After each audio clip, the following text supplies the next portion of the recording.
Jo al mercat de fitxatges del Barça li poso un 8. Primer de tot tenim Joan Garcia, que el van fitxar per 25 milions, van pagar la clàusula.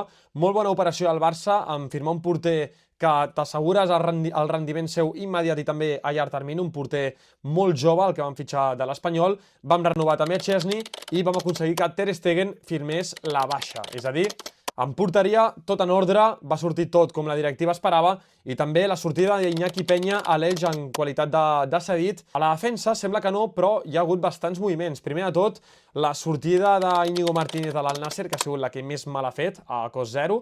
Després, la sortida d'Héctor Ford a l'Elx, com a cedit. Christensen i Araujo han decidit quedar-se al Barça, així que molt bona notícia pel Barça. I també, recordeu, la venda de l'Inglés a l'Atlético de Madrid, que van poder alliberar molt el salari, i la venda d'Àlex Valle al Como per 6 milions. Mig del camp tenim Bernal inscrit fa pràcticament uns minuts com a jugador del primer equip, és la gran novetat. La resta del mig del camp es queda. Oriol Romeu no sabem què ha passat, Oriol Romeu li anaven a rescindir el contracte i no sabem si finalment firmarà pel Girona o no. Pablo Torre va marxar al Mallorca, bona venda perquè t'assegures un percentatge. Fermín López es queda al Barça després de tots els rumors.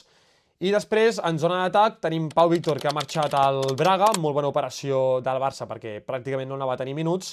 Bardagi, bon fitxatge per 2,5 milions, és un jugador que tindrà fitxa del primer equip, tot i que ara té fitxa del B. Rashford, bon extrem, fitxat com... Bueno, l'hem fitxat com a cedit, a cost zero. Es va caure l'operació de Nico Williams, però al final van poder... Bueno, i la de Luis Díaz, però al final van poder firmar Rashford a cost zero, que no és mala operació.